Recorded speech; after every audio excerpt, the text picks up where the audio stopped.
Hey, what's going on, everybody? Before we start with episode 136 of the ABJ Podcast, Nick Clark from WrestlePop, I just want to do a huge thank you to our YouTube top-tier members. World Champ Level A, Triple Crown Parma Chisel, Grand Slam Freak Maniac, 90210, and Raz. Currently, our memberships, our donations, our super chats are all kind of disabled. Having some issues on my end with YouTube when it comes to paid memberships, not getting that income, which kind of sucks. So if you guys want, check out the links below to find ways to support. We do have some PayPal, Venmo, if you're inclined to do a donation or tip during the show. You can follow me on all social media. Likes and shares and subscribes go even further than the donations and the monies, because that helps grow. Word of mouth is always the best way to go. Also, links below for merchandise if you want to grab some t-shirts. We do have some t-shirts available to the 13th. You can get that Fresh Prince, that WCW Dynasty, or that 420 logo. That but these will all swap out on the 13th. We have some new ones coming up that are super cool. Also, head over to the Ben Frank Connection and grab some specialty ABJ products that you can't get anywhere else but their shop. And also check the links below to follow WrestlePop on all social media. This one's going to be a fun one. Let's start some music by the Converse Kid and get this one going. This is a Ben Frank Connection presentation.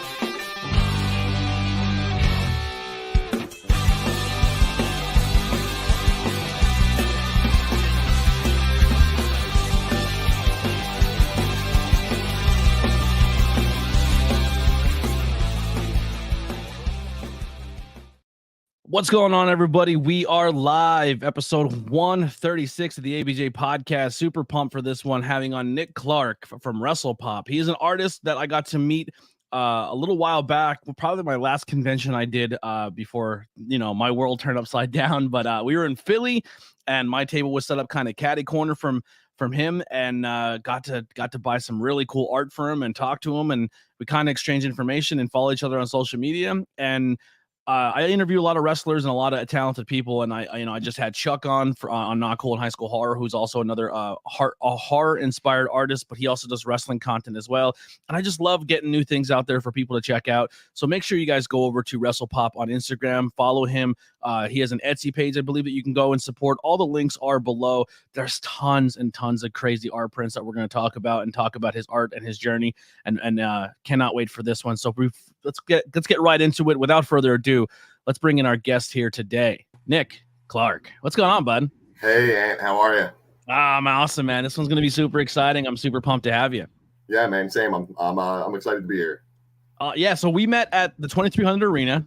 You were doing your thing there. I bought 2 prints from you that day, and these are the ones I'm super proud of. I got my Willow Nightingale, because why wouldn't you own a Willow Nightingale art, and HBK Shawn Michaels with the blue title, the Robin Egg blue title. I think the only guy to hold 3 different color variants of that title. He had the white, he had the black, and he had the blue. Oh, I guess he did. Yeah, he's the only one. He had the yellow, right? Yeah, he had the yellow one. I hate the Warrior yellow title. I'm not a huge Warrior guy. Warrior can eat it. He was my first favorite guy, and then you get older and you learn about things, and yeah, you're like, oh, it is what it is, know. But he wasn't great in the ring. Okay. Yeah. When you're a kid, he's larger than life, and you're like, holy crap, this guy's crazy. Just to kind of put your order right away. So I think the same convention we were at, this guy was at, and I don't this is my guy growing up. That when I've been to so many cons, I've been around so many people, but when he was here, I could not stop looking over at him. I was in awe. I'm a Jake the Snake Mark. Awesome. Yeah, we were he was literally to your left, right to your left across the aisle. Yeah, him and Lance Archer were there. But yeah, there's an awesome Jake one. Now, when did you start? Obviously everyone starts when you're a kid, probably. But when did art come to you? When you're like, I want to be a cartoonist or draw or do this style of stuff. Okay, so drawing was always there.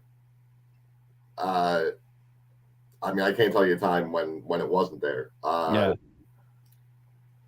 I got into comics early. I have an older brother. He's 3 years older. So a lot of stuff that maybe I wouldn't have been exposed to when I was little, He-Man and stuff, all that stuff was passed down to me.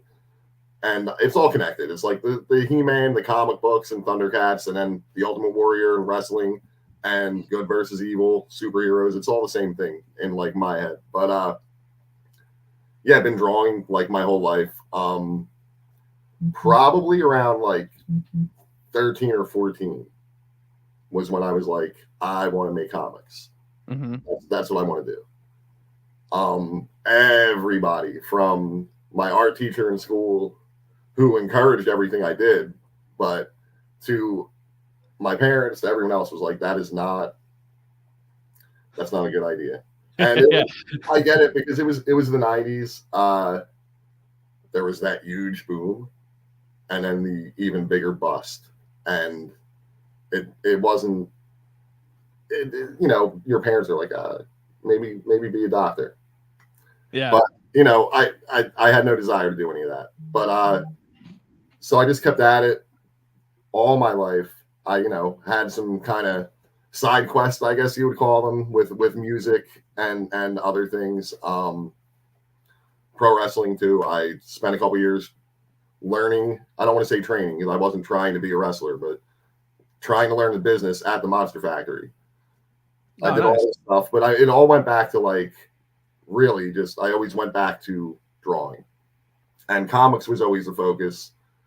I did that for a couple years, like self-publishing my indie stuff. I sucked so bad. Now when you say suck, do you like didn't like the work or just didn't catch on? No, the work was horrible. Okay. I'm one of those people too. It's like a comic book thing where like you're going to draw 100 pages before you draw a good one. Yeah, it's all reps. Yeah, and for some reason I thought it would be a good idea with a couple of my friends to do those 100 pages and try to sell comics out of it, when I should have just sat in my bedroom at my parents' house and did my 100 pages or whatever, and then just figured it out from there. But so yeah, I guess I got a little ahead of myself doing it. I just didn't like the work I was doing. I said, you know what? Let me stop. Let me regroup. And that kind of took like 20 years. But again, like there were other things I wanted to try in my life, just like music. I did bands. I was in a cover band when I was 16 for a couple years. I had a couple bands with one of my best friends, my creative partner, that co-writes a lot of stuff with me. But yeah, so I guess around 2018 is when I sat myself down and had like the talk, I guess you would call it, like the talk with myself. Like, what am I doing? Like, because I'm still creating no matter what, but I'm like, I need some kind of focus. And I was like, let me give comics maybe a serious shot. So I just kind of like put my nose to the grindstone and just kept drawing and getting all like the art books I can on all the stuff that I knew I was bad at, like that I'm still bad at, like perspective and anatomy and stuff that nobody's ever going to be perfect at. And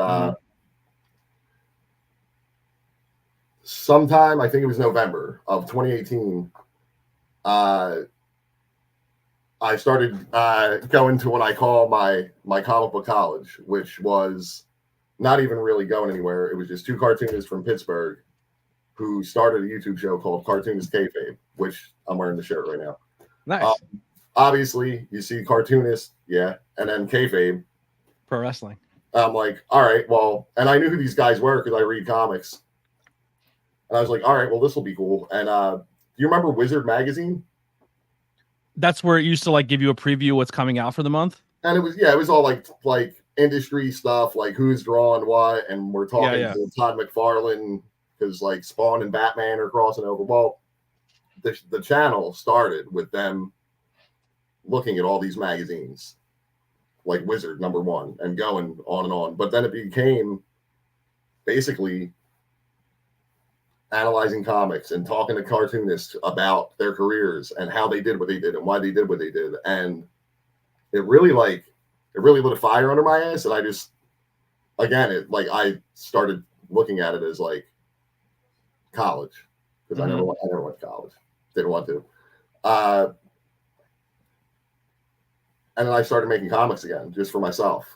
You literally just from what you said is my dream. Like if one person can listen to my podcast that's in the business and like just listens to everyone's blueprint of what they did and what worked and what didn't work, like I feel like this is such a good tool for someone chasing their dream. Like talking to people of like how you're saying, like I was really into like comics and cartoonists, but they're also pro wrestling fans, and I listen to their podcasts and listen to their interviews of them talking to these people, and they essentially give you the blueprint of the pros and cons and what to do and the don'ts.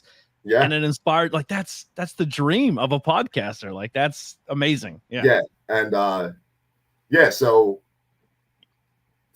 from basically 2018, almost every day, I would be watching these videos because they would upload them every day. So yeah, without getting too crazy and without getting too like heavy, in March, something went down, and essentially the one of the guys who does the videos, his name's Ed Piscor. I'm trying to think of a way to put this without being like blunt, but he was essentially murdered by internet bullies. Oh my God. Yeah. I don't want to get into like name calling or pointing fingers at people, because that's exactly why I'm talking about this. So I'm not gonna, but you know, like through this, a group of people have connected through social media. And at first it was just us kind of sharing our stories of, because it turns out there were a ton of people who like kind of were like lapsed comic readers or lapsed comic makers who stumbled upon this channel like during the pandemic or something. And same thing happened to them, where they were like, oh man, this lit a fire under my ass, and they started making comics again. So we all kind of connected, and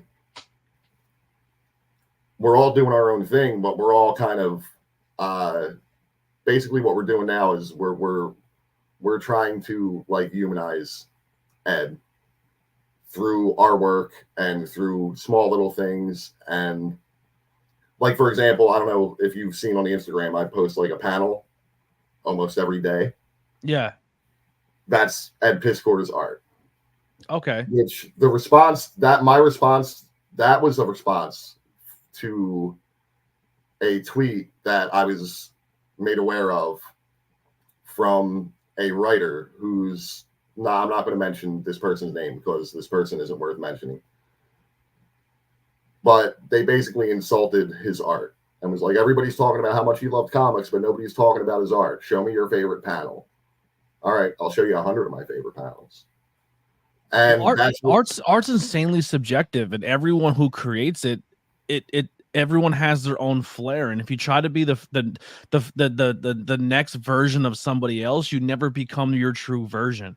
And even if it's not resonating with somebody, like how you're saying, this dude essentially has built a community on who he was as a person, his art, doing things his way. And unfortunately, like people who just are shitty people and gave him so much backlash and letting, instead of just appreciating the art for what it is. Like I always say, man, I can't stand when people make a social media account with no name, no face, no picture, just to go on and mess with people. Like I just think it's a weird thing to do. And if it's not for you, just scroll past it and let somebody else, let it resonate with someone who it does resonate with. That is 100% my mentality. And I don't even care if you have a name and a face. It's like, my thing is, like, if you're just a regular person and you know, I don't have the time. I don't understand why anyone would do it. But if you're like in the business of promotion, which essentially is what both you and I and anybody who's in any kind of entertainment form of business where, you know, people aren't forced to buy our stuff or whatever. But if that's your business, and 90% of your time is spent on the internet attacking other people and politicizing your business, we're not in the same business. And like, your stuff can't be that good. Because because you're not spending enough time working on it because you're too busy like attacking people on the internet. Yeah, totally. That's my philosophy about that type of stuff. I don't engage with people. I get like, not, I don't want to say once a week, but I post a drawing of CM Punk. I get at least 1 or 2 DMs. Oh, he's a bum. I don't care. I love CM Punk. I'm day long, baby. Dude, I'm a punk mark. I'm a punk mark. I'm not even straight edge, I'm a punk mark. Yeah, same. That's how good that dude is. Yeah. But like, I have never in my life been scrolling on. I might read something and be like, "That's the dumbest thing I've ever heard," but I keep scrolling. I would never just like message that person and be like, "That's the dumbest thing." I don't have the time, and I don't have.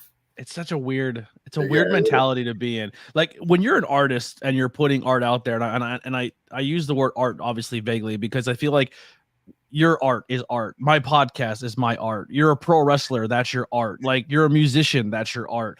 And Making you have anything from nothing is art. Yeah, and it's like you're already putting yourself in a really vulnerable space to create it and then share it, but then also to have someone like to also be like, I'd like to possibly make money off it, but you also don't want to be like always shaking your can in people's face. Like it's a really hard thing to navigate. So already you're behind the 8 ball mentally sometimes, especially if you're your personality type, and then for someone to go harder in the paint on something you create just because they don't like the person you're creating of is like it just adds to something you don't need to do to someone who's creating stuff. No, yeah, like I did a piece a couple weeks ago and it was just a joke, and I mean the guy does it to himself, but I drew Tony Khan with Joaquin Phoenix Joker makeup on. And I watch AEW. I'm like, but if somebody's being a clown, I'm going to say somebody's being a clown. And I got a couple DMs from people that were like, they're going to put WWE out of business. And I'm not even going to engage. Why would I? Absolutely. It's so silly. There's plenty of room in the wrestling space for every company. It's proven it. Every wrestling right now is thriving regardless of what company you're doing. Exactly. And there's room for all types of fans. And there's so many people that want to like it's one thing to just, you have your thing and you like it. That's cool. If you don't like the other thing, you don't have to tell people who like the other thing that the other thing is garbage. Yeah. Now, when it comes to your art, I'm like, let's just some of the prints we'll put up here. Like you obviously have some where it looks like it's your style, but it's a pose or something that you got from, like you looked at a photo of it. So you're kind of recreating a photo of that, or is this like freehand? Like how do you go about with a lot of your prints? Like, so the Owens, amazing. I love this one so much. If that one was there at the table that day, I probably would have bought that one. I'm a giant Luna mark. Oh yeah, I mean, I love Luna too. I actually drew that because my wife's a huge Luna mark. Yeah, Luna. So, I have like 3 Luna shirts, and I'm also a giant. So I actually got to do a Q&A with them. I hosted a Q&A, nice. And I got to film it and stuff. It was the coolest thing I ever did. But Sensational Sherry is another one too that I mark out over. Oh yeah. I mean, like Sherry, all the definitely Luna, Medusa, all the 90s ones. But so I use photo reference, which essentially is just before like I went digital was just me like looking at the picture on my phone and then drawing it on the paper while I'm looking at it and just trying to do my best. Now with my digital, it's the same thing. It's just it's on the screen while I'm drawing it, so it's right there and I can just look at it. But that's and then sometimes I'll just come up with like I did one piece that was like Looney Tunes inspired of the Repo Man stealing Randy Savage's hat. Yeah. In that one episode of Raw, because I was watching it one night and I was like, that's funny. And but no, and the whole goal with that was one, because growing up in the 90s with all the wrestling magazines, they had all those pictures of those, like, the wrestlers in the poses, and it was just like a like whatever kind of background. Sometimes it was just like a painted cinder block wall that was like in the locker room of the arena. And it was like the promo photos that, the 8x10 kind of deals. And it was kind of wanting to like recreate some of that. Yeah. And also because everything I do is so I can like get better at making comics. Drawing wrestlers is great for anatomy practice. It's great because it's almost, it's like I'd rather draw from a person that exists than like a comic book. Yeah. Or they're like unrealistic bodies sometimes, or and then also like I can kind of put my own thing on it, whereas copying from comic books a lot, you kind of tend to be informed by the style you're copying. Yeah.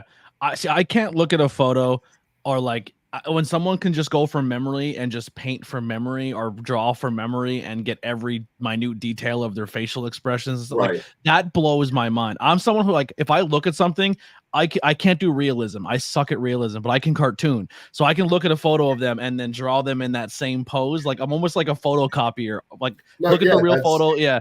That's kind of how I've always drawn or learned how to draw. So it's really cool to me. Like, so a couple of these prints too, like you're taking a photo or you're using Shotzi, but you're turning her into Pinhead. Yeah, well, she had a couple shots for like Halloween last year. Yeah. Where she did the Pinhead thing, and I was like, well, that just makes sense. Let me do, and I'm horror, comic books, pro wrestling, rock and roll. Those are the four things that are those are my four pillars, pretty much. Yep. We're the same human. I mean, and again, like the rock and roll thing. Like, I mean, I listen to music and stuff, but comic books, pro wrestling, and then when I was like 11, I found out about Kiss. Yeah. And like Kiss just looks like comic book pro wrestlers with guitars. Yeah, I always like the look of Kiss. Like Some of their music is cool, but like I think my version of Kiss today is definitely the band Ghost. That's like their backstory I've told like people. I'm like, yo, Ghost is just modern Kiss, and people get mad at me because there's like this big thing where people like aren't supposed to say anything cool about Kiss. Mm-hmm. Yeah, which whatever. They inspired everybody. Kiss is cool. Like Kiss is a dope band. I mean, Gene's kind of shitty as a human. The concept of Kiss was awesome. Like I grew up with a lot of musician friends, and they're like, "Oh, Kiss is garbage," and I'm like, "Who's your favorite band?" And they're like, "Pantera." I'm like, "You don't have Dimebag Darrell without Kiss, so your argument's invalid." Yep. But then again, totally. I'm a big Beatles guy, and the Beatles inspired everybody. So I love the Beatles. Well, I mean, I don't hate them. I'm not one of those people who's like, I don't hate them at all. But I'm not one of those. I'm also not one of those like, because it just is what it is. Yeah. Now I see like a lot like when like you're watching stuff, like you're consuming it. So you just see like a still shot of something, you grab a photo of it, and then you're like, I'm gonna recreate that. Yeah, there'll be some stuff like I'll be watching something and I'll be like, you know what? And I'll take a picture with my phone of my television. Yeah. Now, do you have a certain style that you would say you definitely lean on when it comes to your art? Like an artist, like when we were in high school, my favorite thing is, I wish it stuck more, but like our art teacher was super dope. Like a lot of art teachers in certain schools are kind of like, they just phone it in. It's just like a study hall period where a kid can scratch on a notebook. But if you have a good art teacher, like she taught us like pointillism, she taught us dolly, she taught us like what made their art different. And then she's like, I need you guys to recreate a photo using that style. And this is the key aspects of it. Was almost like Ink Master, where you're like, you have to recreate this. Like this art teacher did that. And I thought that was so cool how she would unlock different aspects of doing different styles of art. It was like, I thought that was super dope. When you study artists, do you have a certain style or a certain artist that you pull from for your style? There's a couple artists that are just always in the front of my mind, just no matter what.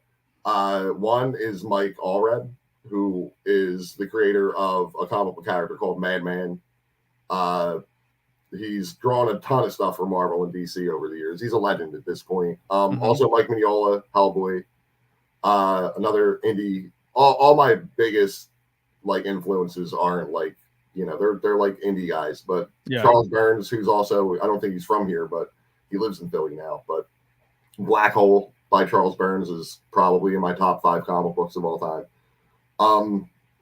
But what it comes down to is essentially like a bold black line and really vibrant colors. Got you. So like a big like a strong outline. Yeah, and like just clean.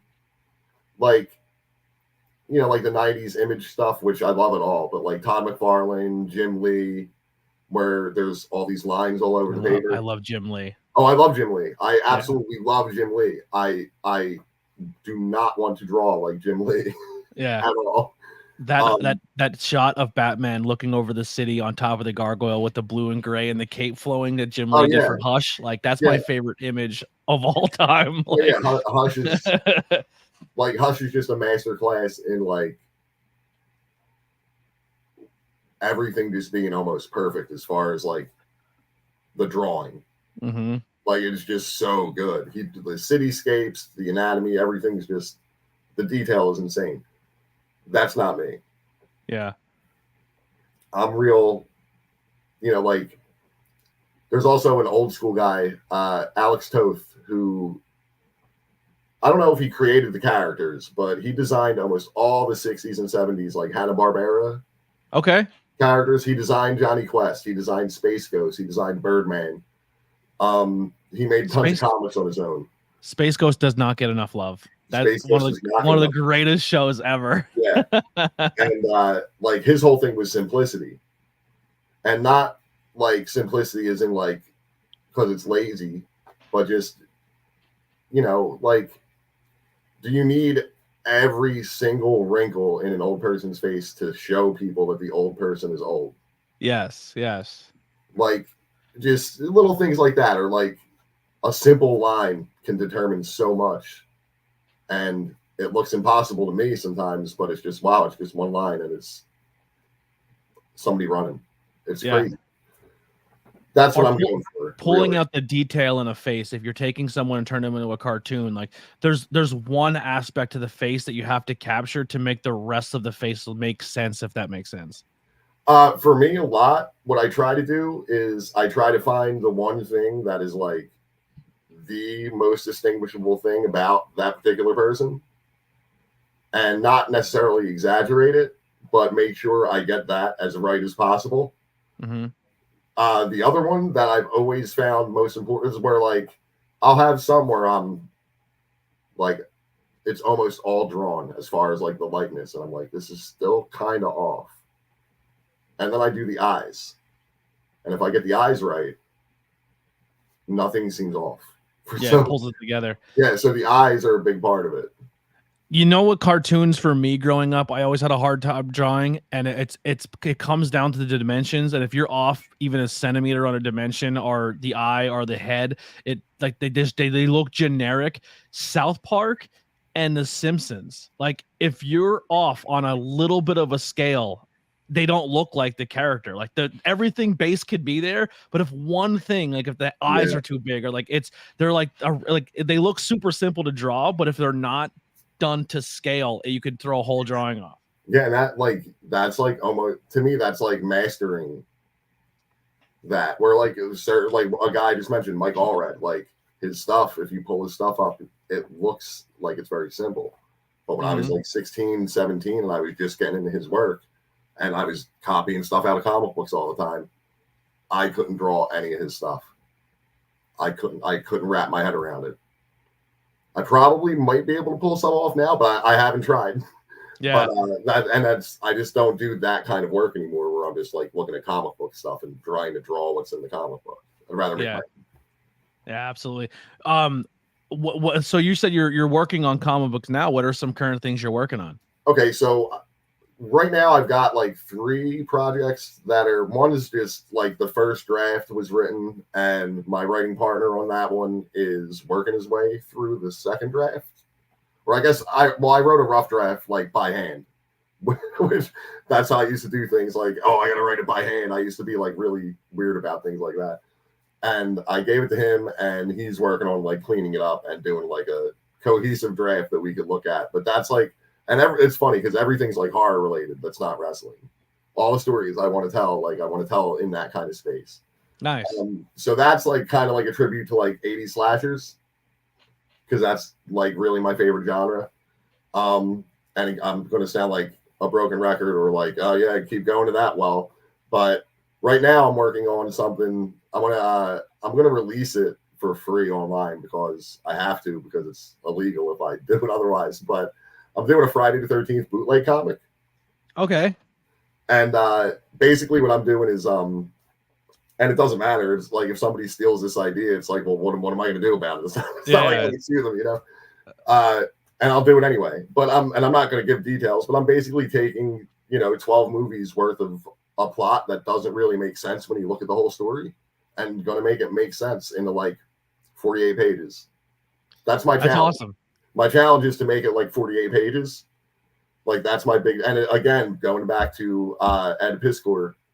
He had a comic called X-Men Grand Design, which is this idea was inspired by this, where he basically took 60 years of X-Men history and made like 6 comics and told this whole story in a very concise manner where it wasn't confusing. Yeah. That's kind of like the Chucky TV show. The Chucky TV shows did a great job in that, where they made every movie make sense, but then continued it with his own show. You know what's funny is I watched the first season, and thinking about it, that you make a good point, but I there's so much I'm behind on. All my friends are like, hey, you've seen it? I'm like, dude, I haven't seen anything, dude. If it's not like wrestling, or like something I watch on YouTube, or like a podcast that I'm listening to while I draw, I have to make an effort to, I'm watching X-Men right now because that's awesome. The X-Men 97. Yeah, I'm totally good with that. As an artist, how do you think they did translating the old style but making it more modern? I think it looked great. I think the style looks great. Again, it's another thing with the people on the internet where I don't think they did anything that different to where people are complaining. Yeah, I thought it was great. They modernized it enough to make it look good, but still kept it to its base. Yeah, and the show itself is phenomenal, I think. And I mean, that's what matters. Is the story good? That's all that matters to me. Mm-hmm. I'm curious if they're gonna find a way to take the X-Men 97 and kind of spin it into, this is the X-Men that's gonna enter into the MCU, like kind of like they get that universe gets pulled in somehow, like when they wrap it. You know what? I hadn't thought about that. Because with this new Deadpool Wolverine movie, it's not the Wolverine that we know from the X-Men universe, like the Wolverine X-Men universe. He's from a different version. So like the Logan we're watching is not the Logan that went through X-23 and went through X-123, X-Men Apocalypse. Like he's a different Wolverine from a different timeline. I didn't know that. Yeah. Yep. So like they're gonna really mess with the dimensions with the rumor is Deadpool is going to essentially form the universe that we're now gonna take, where a lot of those characters are gonna get pulled from and come out into the Marvel MCU. Oh, okay. Yeah, and the thing is like when they're doing it now, I think that the rights end this year. So anyone that they cast for X-Men, like any of those characters they just bought, if they were to put them on film, they would have to use the same actors. But that license ends this year, and then once that license ends, they can recast. Oh, okay. Yeah. Well, I guess it's best. I really don't like. I watch this stuff when I can, but again, so behind on it. So I saw the trailer. I'm like, that looks awesome. But honestly, I don't know anything about like the story or anything. Like, there's so much going on. There's just so much going on to like focus on anything really. But yeah, like I said, I like wrestling is on in some form or another on my television 7 days a week. Do you prefer a certain brand right now? No. Like, you just watch it all? Yeah, I watch as much as I can. I mean, like, not gonna lie, I'm not gonna say, oh, it's garbage or whatever, but I'm not super big on what's going on in AEW right now. Okay, that's fair. I'm the opposite. I'm really into what AEW is doing and not so much WWE. And I'm not talking specifically like the company itself. I think the storyline they have going on is just silly. With Tony Khan, I just think it's dumb. That one I kind of I can like, for me, the bloodline, like that was fun, and then I'm just like, I don't really pay attention to that. What's going on with like this? Like for me growing up, like the Macho Mans, the Mr. Perfects, the Rick Rudes, like I didn't care what Hogan did because Hogan had no effect to me. Hogan's storyline did not apply to me. When it was there, it was there. If he was messing with Macho Man, I liked it, but I always followed Macho Man storylines. I was a mid-card guy through and through. And if like there's a certain storyline, I would just mentally turn it off when it was on. But like, so like the Tony Khan stuff, don't care. But like when Timeless Tony Storm's on, I'll eat that up all day long. When you're giving me Willow and you're giving me Chris Statlander, I'll take that all day long. I like my little segues here, but like I'll eat all those stories up. Which is like the Swerve Strickland. Really love the Swerve Strickland stuff. I can't wait to see how he turns out as a champion. Like that's kind of what I'm eating up more when it comes to that side of stuff. Like another one here, I'll put the art up of anything this guy does. I'm in. I'm an Orange Cassidy mark through and through. Yeah, that's probably my wife's favorite drawing. So we were at a WrestleMania weekend show. We were at Labor of Love and Dan Champion's birthday party after they had a match between Jimmy Lloyd and Ultramanus Black. And then for Dan Champion's birthday, a bunch of his friends showed up, and two of the best friends showed up.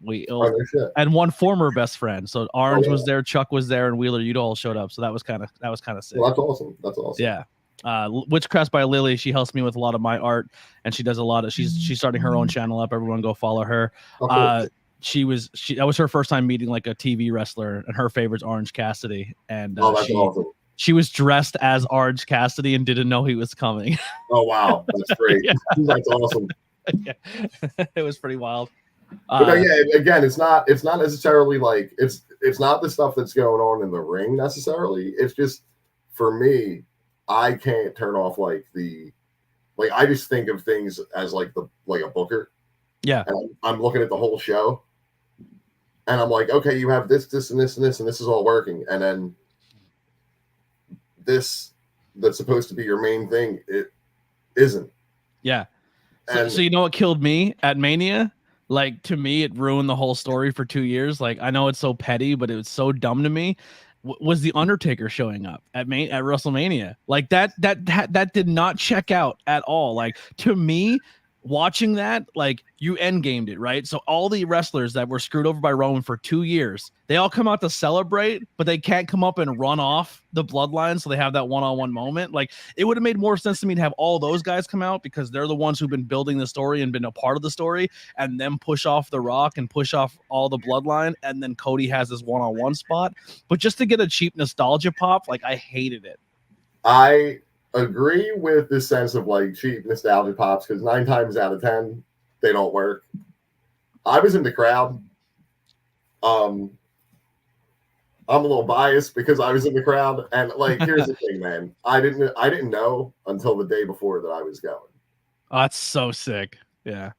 So I didn't know that I was going, and then what are the odds that this dude who's retired is going to show up at the one run? Like, I did not expect him to show up, but I thought it was going to be Steve Austin, which would have been just as cool. Yeah. No, but I get where you're coming from a storytelling standpoint. Like, if I was looking at it objectively, I would probably agree with you like 100% because what you said would actually make way more sense.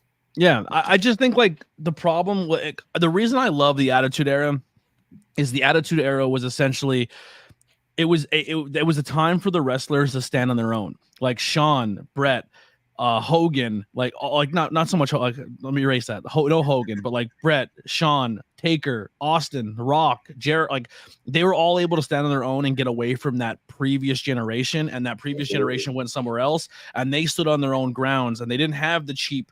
Let's bring in Hogan. Let's bring in this person. They were going against the nostalgia of the WCW, and they were able to stand on their own feet. And I feel like that era of wrestling we always latch onto. And I feel like what's holding back the WWE more is the fact that they don't give the talent they have now the same respect and let them carry it on. Like, they're always like, oh, someone's injured. Well, you have a whole roster who are really good. Use them. Don't break glass and bring back a legend to save the day. Like, work with what you got. Use your creativity to make these talent your next generation. Like, they lean too heavily on the past instead of moving forward with the future. I don't disagree there because, like, I mean, if you look at it again objectively, I mean, the entire story took a turn for nostalgia as soon as The Rock got involved. Yeah. Which, I mean, that whole thing and how the story was supposed to go versus how it went and all that. I mean, whatever. But yeah, I don't disagree there. at the end of the day, though, like, yeah, it's a cheap pop, but I don't know. I'd rather have a cheap pop than no pop. Did you ever draw the photo of Cody, like when he was sad at Mania in LA?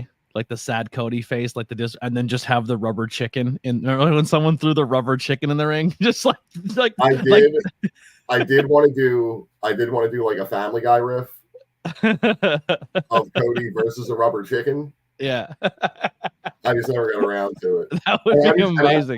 I'm sitting there like in the crowd and I'm like, I hope he doesn't lose because I know like it's Philly. I knew at least 5 people probably had a rubber chicken just like waiting to throw it in case Cody lost, and I would have felt so bad. You know would be a dope photo? I'm gonna give this to you, and if you draw it, I'm buying it.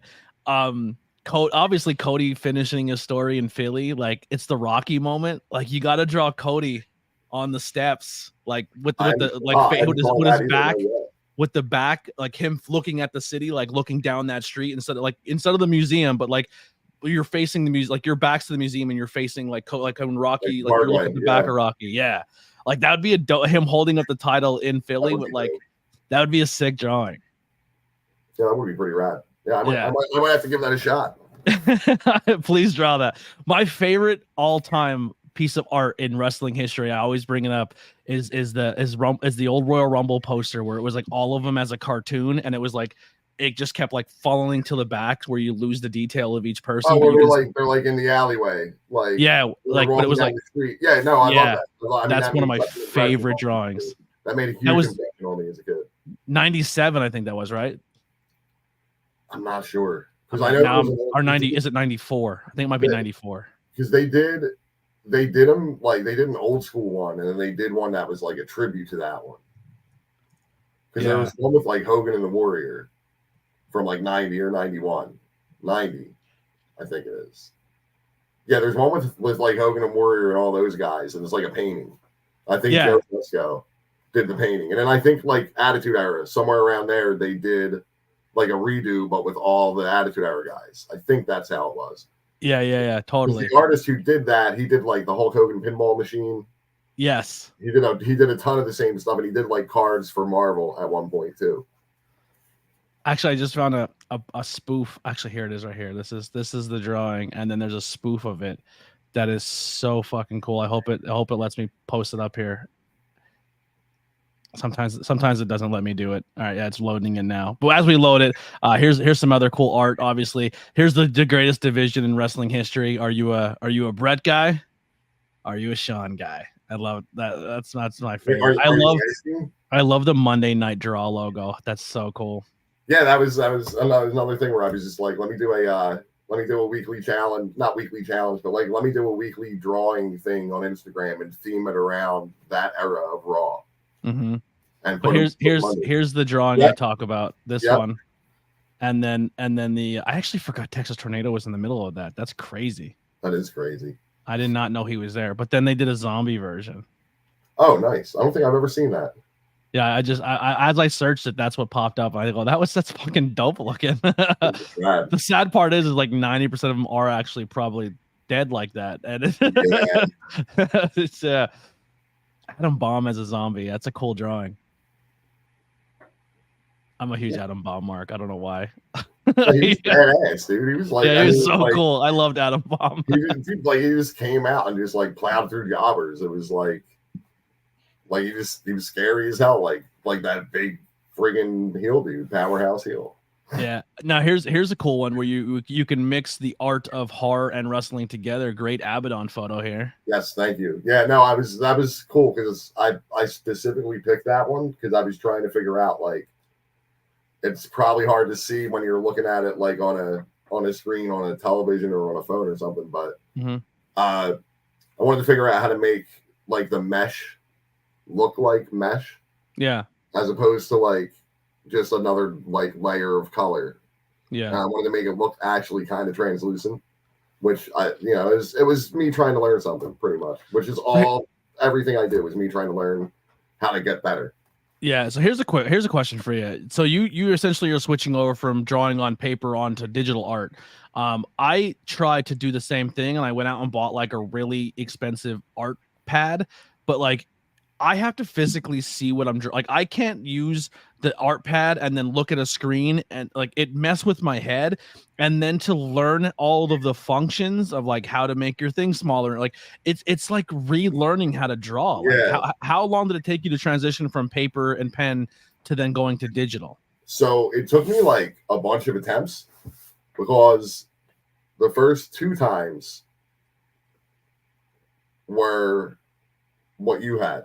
Was basically a tablet that connects to your computer, and you draw on the tablet, but you're looking at your computer.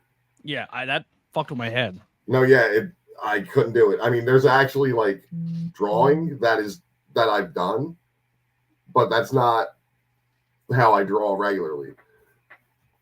Then what was it, 2021? It was the last stimulus check that I got from whoever. Yeah. From the government. I was like, one of those rich white guys gave us money. Yeah, I was like, you know what? I'm buying an iPad. I'm going to see what Procreate's all about because a lot of people I admired and respected in comics were using Procreate for various reasons. My original idea was just like, I'm going to draw everything how I usually draw everything, and I'll just scan it and I'll color on Procreate. I'll use the Procreate to color my work. And I was doing that for a couple months. And then one day I was like, you know what? Let me just try drawing on it. Let me see how it feels. And I haven't looked back. Yeah, that's essentially my goal is when I get some cash because I want to get back in art. Like my problem is I get these art books and I have them all and I doodle in them and then I just rip the page and throw it away and start again instead of just flipping the page. I don't know why. It's just what my brain does. But I have out like I said, I like to cartoon. Like cartoon is really fun for me, but I'm too picky on myself and I freak out. But like if I can get like a Surface tablet, like I used an iPad or a Microsoft, and I can just doodle on that, that's gonna be where I think I'm gonna go to next to try to do it that way. Yeah, it made a world of difference because and there's things you can buy like I don't remember the brand, but you know like little like covers that you put over your tablet where it actually feels a little bit more like real paper. Oh, that's crazy. Yeah, because like at least for the iPad, it's real slick. Yeah. And it just doesn't like without something on it, it doesn't feel right. As far at least for me. And I'm also super heavy-handed, so I needed a little bit of protection. Have you ever tried to transition to like tattooing or anything? No, I've thought about it, but again, I'm too heavy-handed. And also, I mean, if a drawing takes me 3 hours, I don't know, 45 minutes of that is erasing and redrawing, and I can't do that on somebody's body. is this one pointillism here? Like I see like on the hand, like the no. So I have there's a comic book effect. They don't use it anymore because the chemicals are like cancerous or something. It's called zipatone, where you would paint this chemical on your art, and then you would paint another chemical on top of that, and it would make these dot patterns. Got you. So now what they have is it's by a brand called like The Leader, and it's basically the same thing, but you cut it out and stick it onto your art. But I scanned it into my scanner and the full sheets, and then uploaded that, and then messed around with it a little on Procreate, and I just used that. Okay, I got you. Yeah, because I actually wanted it to be a little like analog, as opposed to like, oh, let me just use a brush that gives me this pattern. Yeah. And then the last two ones we'll pull up here, and then we'll get into our last couple questions. If anyone has any questions, please send them in the chat. If you have any cool questions or anything you want to put out there, you got it. I love this one. The Casey Jones Friday the 13th. Casey Jones does not get enough love. And then this one's awesome because this is one of my first episodes of Not Cool in High School Horror. Me and my buddy Courtney did a review of Terrifier. Yeah, Terrifier. It's wild. Art is such an animated face, man. He's so. Oh yeah, that with David Howard Thornton. Yeah, the movies itself make zero sense to me because yeah, but like my wife and I watched the first one, and we were actually staying in Atlantic City for a horror convention years ago, and we met my friend the next day, and I was like, yeah, we watched Terrifier last night, and he was like, how was it? I was like, well, there's a lot of cool death scenes, but like I'm not sure I could tell you what was going on really. Yeah. And he's like, all right, I'll watch it. And he texted me like 2 days later. He was like, yeah, no, there's no other way to describe it, dude. Yeah, like It's to like, me, yeah, to me, it was like watching the Bray Wyatt stuff. I think visually it looked cool, but Yeah. in the spect of wrestling, there was never any answers, conclusions, any tie-ups, nothing. It was just really cool promos that never translated to the ring to me. And I never got onto it as much as everyone else did. And like, I'm not looking at QR codes and I'm not solving puzzles. Like, that's too much in my wrestling. I don't need all that. Like, just show me what you want and then go find a way to make it work in the ring. I get it. I thought Bray looked cool. There's a lot of that stuff. Like, one example that I use a lot is Matt Hardy teleporting all over Daly's place when he made his AEW debut. Yep. And you know, it's funny because like we all say we don't like this stuff, but I mean, I grew up. I don't know, I'm like 12 years old or whatever, and Undertaker shooting lightning out of his hands. Yeah, and it's so dumb. But Undertaker found a way to make that character work in the ring. Well, like even when he lost, it made sense, and I feel like that's where Bray missed out. Bray can never, like, his character never translated in between the ropes, unless he was looking strong. But that might also be a product of how wrestling is booked today. Yeah, totally. Versus how, because it wasn't a committee of people 20 years ago. Yeah. Well, maybe I guess after they went public would be when the writers and stuff started coming in. Is that like the timeline? Probably around that time. Yeah. Like, I mean, that's the problem with a lot of industries today. It's the problem with comics. Comics by committee. So here's our first question from Woods Class Elite. What's your favorite piece you've ever made? Oh, wow. It's like asking, I guess that's like asking somebody who has kids who their favorite kid Yeah, what's is. your favorite child? Okay, so some I have favorites because like there's memories associated with them. Some I have favorites because I'm like, wow, I was on point that day. Like, yeah, good job, dude. And I normally don't think like that. Like, one of them is it's Roddy Piper with Hulk Hogan in the headlock, but Hulk Hogan looks like an alien from They Live. Oh, okay. Yeah. I seen that one. Yeah, you had that one posted. I'm a mark for any They Live art. That's same. So really quick, I like Lords Come to Frogtown more than They Live. Really? Yeah, I think it's so stupid, but I loved it. Piper, like, I'm not a piece of meat. Like, I love what, you know, like, I love trash anything, really. Like, trash or whatever. Like, one of my favorite movies is Frankenhooker. But I did one piece of CM Punk all bloody from the dog collar match. Nice. Standing next to Danhausen. That was based on a photo that was going around social media. And I met Danhausen at a show and I got him to sign that. And again, I'm not a sports guy, but I guess hockey playoffs were happening. And Danhausen took a picture with his phone of the print and posted the picture on his story, but put a giant Detroit Red Wings symbol on Punk's chest. And I guess they were playing the Blackhawks. I don't know. Yeah. Like, I was like, oh wow, he used my art to like rib Punk. That was kind of cool. But like that's why that one's a favorite. But I mean, honestly, every one is my favorite when I finish it. And then like 2 days later, I look at it and I'm like, this is fucking garbage, and then I go make a new one. Yeah. I'm the same way. I did find the one to share with everybody here. For the CM Punk one, I'll post it up for everyone to look at. The next question we'll get here is also by Witchcraft by Lily. Is there any medium that you want to try that you haven't yet? That's funny because I was just talking to my wife about this the other day. I've always wanted to mess around with like oil painting. Okay.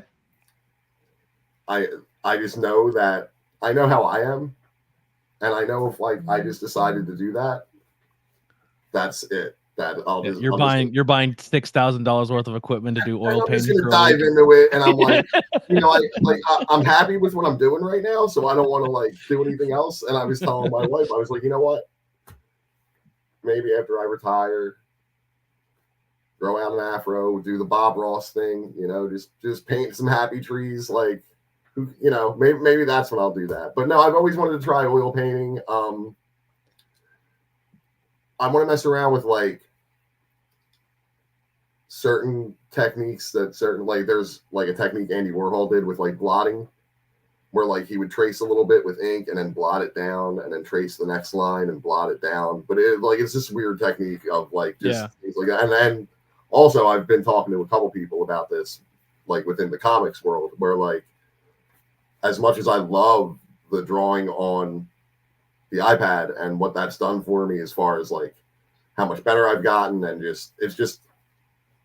cuts out a lot of time. It saves me money from not having to buy paper and ink. I do miss traditional like drawing comics on like big 11x17 Bristol board and that really stark black and white look when it's all inked.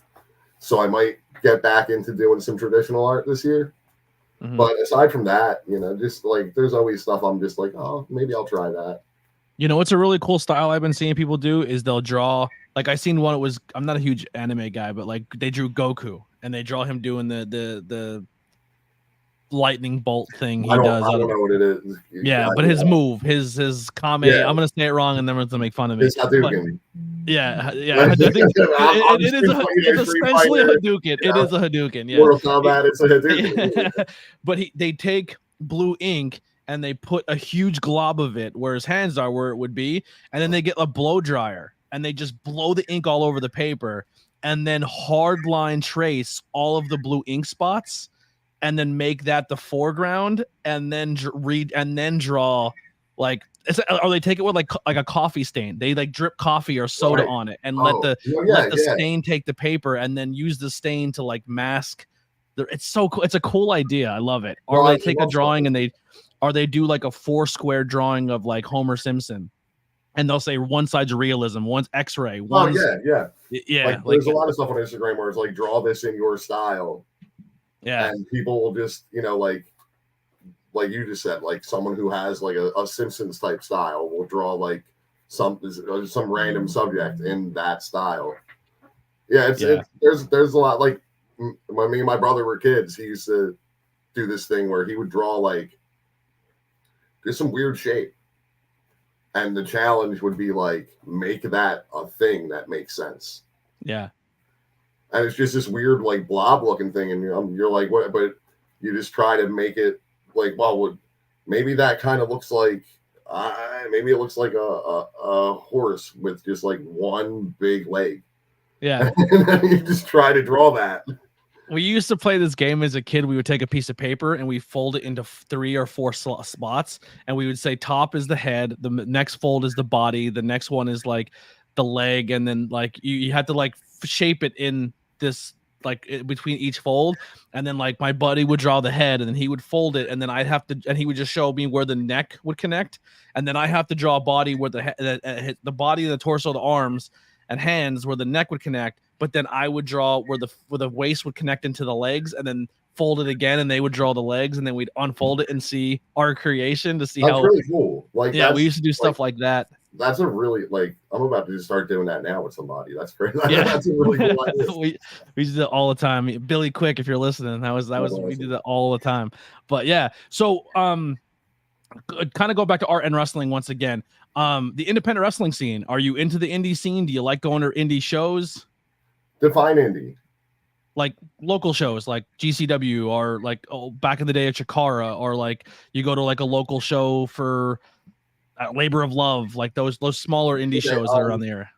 So H2O shows, Monster Factory shows. Well, I haven't been to Monster Factory in a long time, but I miss it, and I miss everybody there, and I do want to get back there. GCW when I can.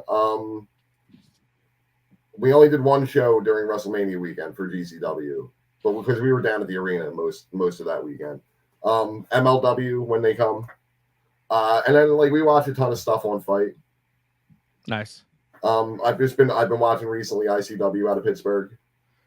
Do you ever like inspired like indie people and do like, I know you do like the Maki Itos and stuff like that, but do you ever like like an Effie drawing or a Nick Gage drawing? Or I have been planning on doing an Effie drawing forever.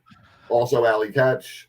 Yes. I'm a big Oh, fan bussy of drawing. Please do a bussy Yeah, drawing. yeah, that's my wife Tell you loved what that. When we went to the GCW, it was GCW versus TJPW was the show we went to, the women's show. Nice. That Yeah. Sunday morning. She bought the bussy hat. I was like, listen, I will be adding a bussy to my collection if you That's awesome. if you draw that. I love that one.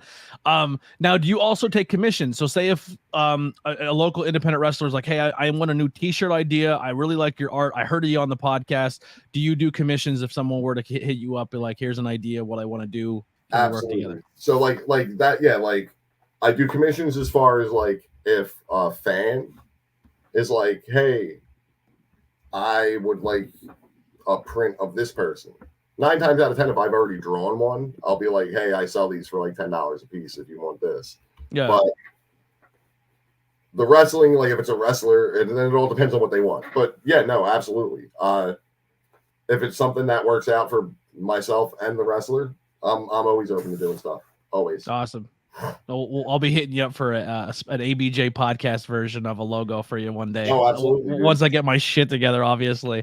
Another question here. See, Henry said, is there any cartoonist past or present that you would love to pick their brain? Wow. I know we talked off camera about two people that resonate with us, all cartoonists. Honestly, well, Bill Watterson would be one of them. Yeah. Wow, there's a lot of cartoonists out there that I haven't had the opportunity to meet that I would love to sit there and talk their brain and like just talk and pick their brain. But yeah, like Mike Allred, Mike Mignola, never got the chance to meet Darwin Cook before he passed away. He's another favorite. Paul Pope.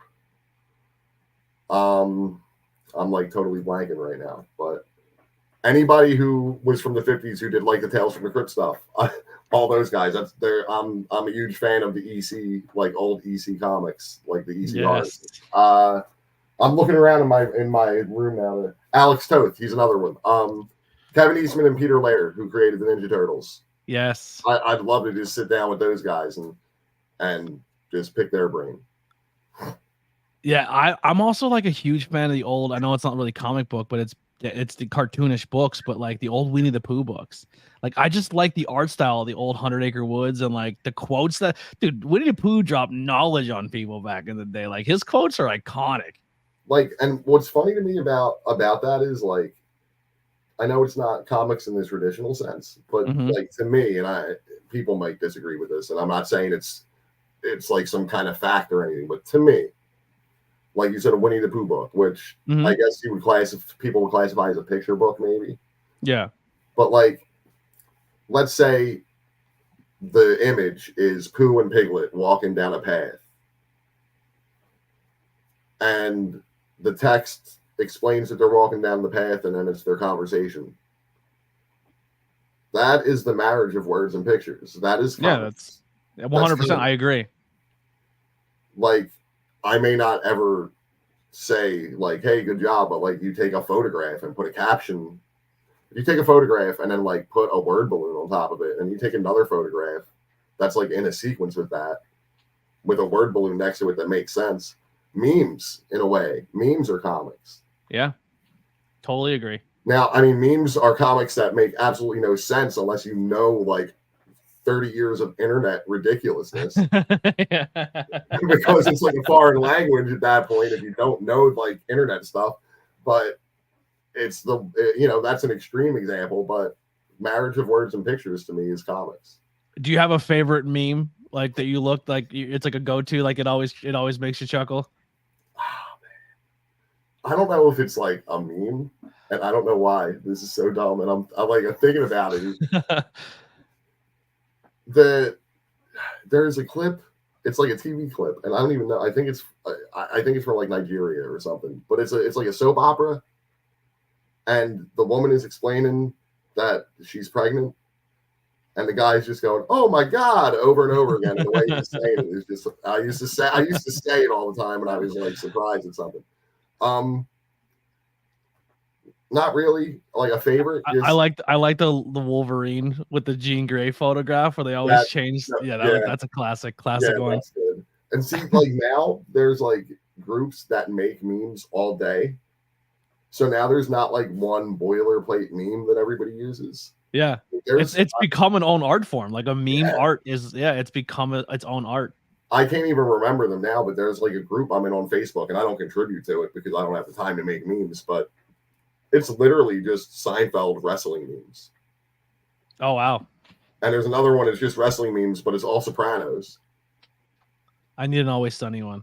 I think there might be one. Always Sunny, The Office, and Parks and Rec are my comfort food. I just cannot stop watching those 3 shows. I'm doing commentary next week, or is it this? No, next Saturday at the Steamtown Mall in Scranton, and I'm gonna lace in so many Office quotes during that commentary run. Like it's gonna be absurd. Well, I mean, when in Rome, right? That's awesome. Yeah. I try to put more in on when I was doing the show at Suplex, more Always Sunny references, but I only got like 1 or 2 in. Someone took like a really big spine buster, and I said they're gonna become the Steel Monster after that one, like with these back brace. Yeah, love that stuff. If there is something out there besides your own art, like we talked music or movies or maybe those independent comic books that you think you want to recommend to people for them to go seek out or search, what would they be? Oh wow, okay. You know what? I'm just gonna have to just drop some names on you. So I'm actually gonna look on my phone so I don't forget anybody. So yeah, what I was talking about earlier was about like a group that got together through the loss of Ed Piskor, and there's just so many of us. But one I would say Brian Christopher Moss.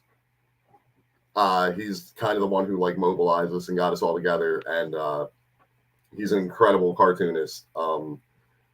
He's got a couple books out there: Desert Decay, The Eightfold Path. You check him out on Instagram at Strange Things Moss. Also, K-Fam Sunday is basically like our little hub for this little kind of community we've built. So if anybody's interested in kind of seeing what that's about, definitely go check that out. Then that would be K-Fam Sunday at Instagram. As far as indie comics guys that are out right now,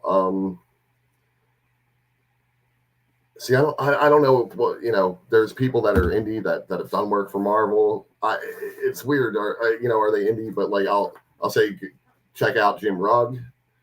I'll say check out Mikhail Fife. He's got a really good book out called Cobra.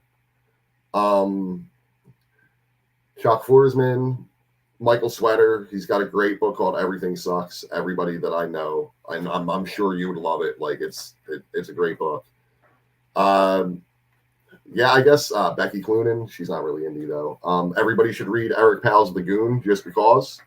That's not even an indie thing. That's just one of the greatest comic books ever made. And then if I could plug some stuff. Yeah, absolutely. Yeah, cool. So like I said about the Friday the 13th thing, I don't know what platform. It's going to be free, but it's going to be on a Patreon or something, but it's going to be on a free tier. Mm-hmm. But I'm going to start dropping that on Friday the 13th in September. Sick. Remind me, we'll make posts or tag me in it, and we'll share it out to everybody. Yeah, I'll be making everybody sick of it before it even drops, but it'll be back, at least back when I had a consistent job. I used to love going on the Kickstarters, and going on Kickstarters, and there was a comic book I did. It was almost like it looked like the girl looked like Thunder Rosa. She was like the Day of the Dead girl, but she was like the Punisher, but she was a female who was killed and then came back Day of the Dead style, and she's like a vigilante. I want to say Mil Mortis, but that's not it. That's a wrestling thing. But I forget. But you paid $15 or $20 to support it, and then if enough people hit certain goals, they gave you free shit with it. And it's such a cool way to support independent art. I don't know, Kickstarter is such a cool app to go on and support independent video games, movies, comic books, board games. There's so many cool things you can go and support. I've supported a few comic books. Pink Lemonade, that's another indie comic book that it was on Kickstarter, but it got published by a somewhat big publishing house. But yeah, so I'm going to be dropping the Friday the 13th thing like maybe a page or two a week every Friday, starting Friday the 13th. I may have like a little mini comic preview of that in late July. That like an actual physical one that I'll be like giving out. That depends on certain things happening that have nothing to do with me. May 27th, watch my Instagram, WrestlePop721. I'm doing a little kind of new thing that is going to kind of, I guess, be like the unofficial kickoff of all this comic stuff. Okay. Yeah, so check that out.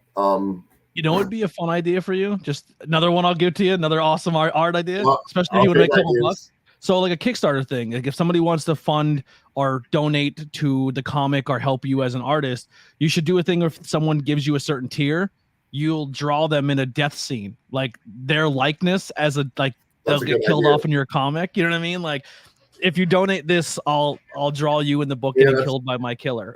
That's a good idea because I think there's actually like some horror movie Kickstarters where it's been like a zombie movie or something. and Yeah, they're, you can be. My buddy did it. He if you like pay enough, you can show up on set and like be a zombie or something like yeah, 100%. I think that'd be super sick.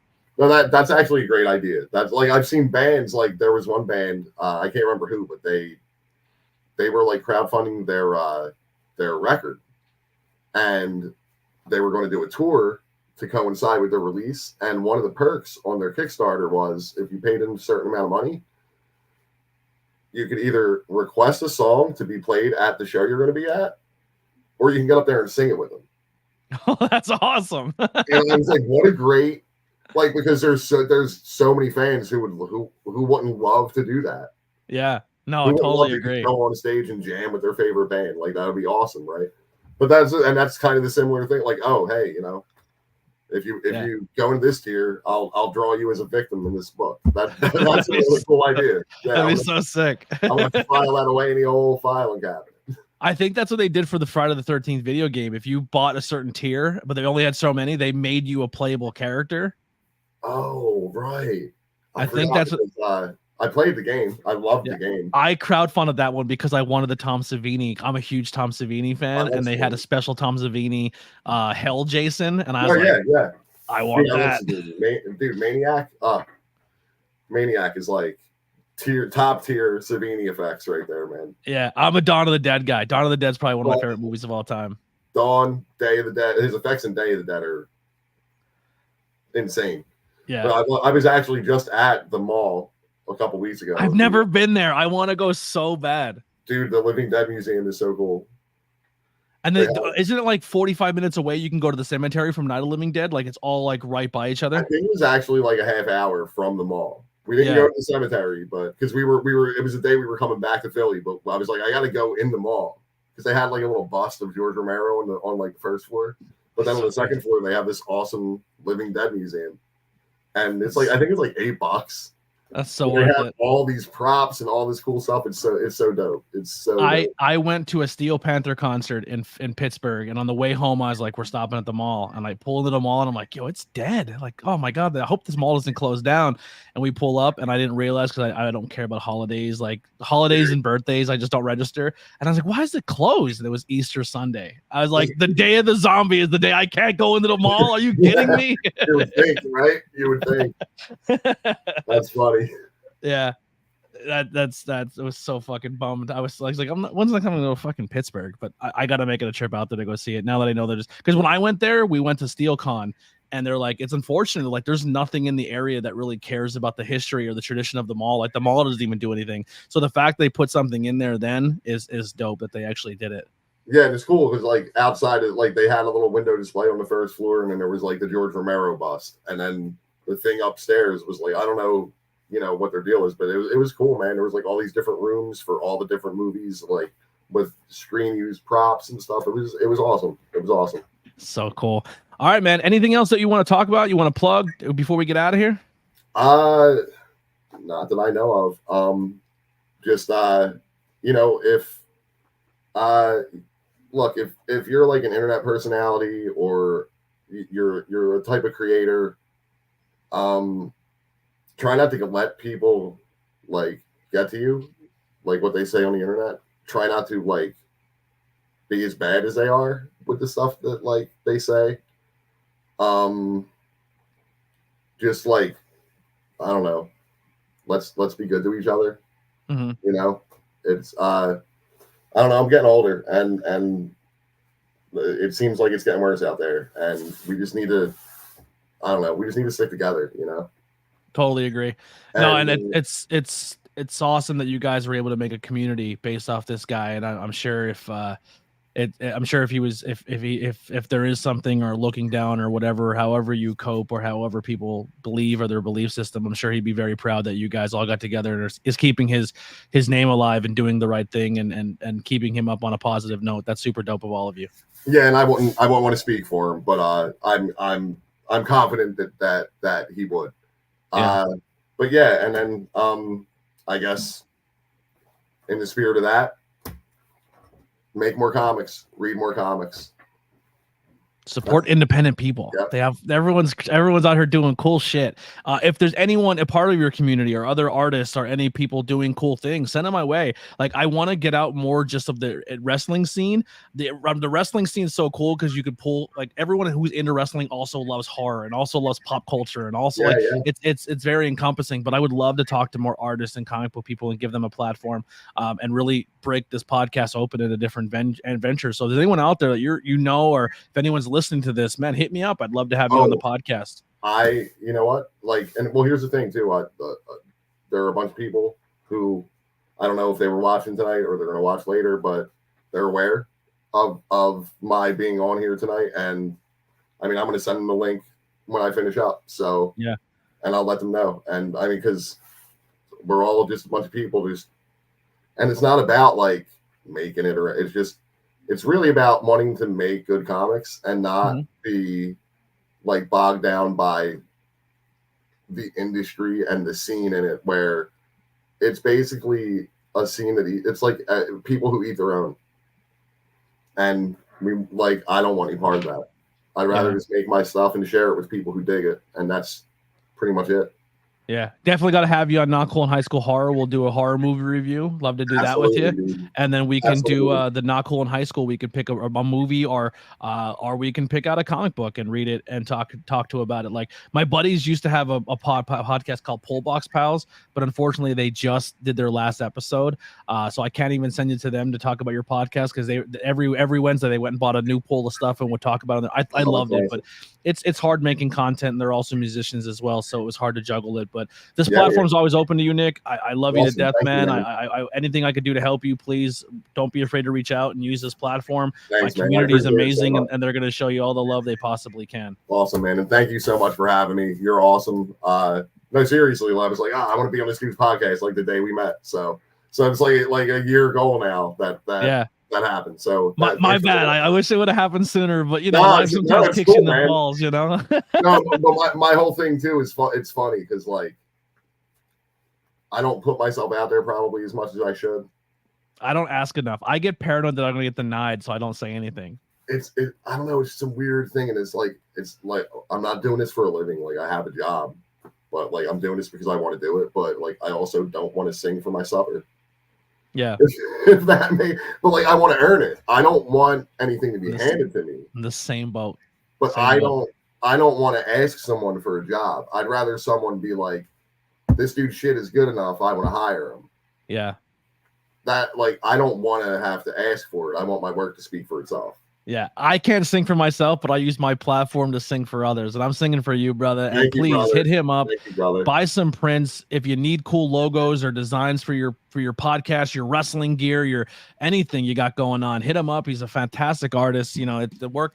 I walked by. There's 100 artists that were at this booth in Philly that day, and I stopped at WrestlePop. So make sure you go show him love. The links are below to follow him. Go grab some cool art. And until the next time, here's some music by the Converse Kid, episode 136. Nick Clark, WrestlePop. We're out of here. Thanks again, bro.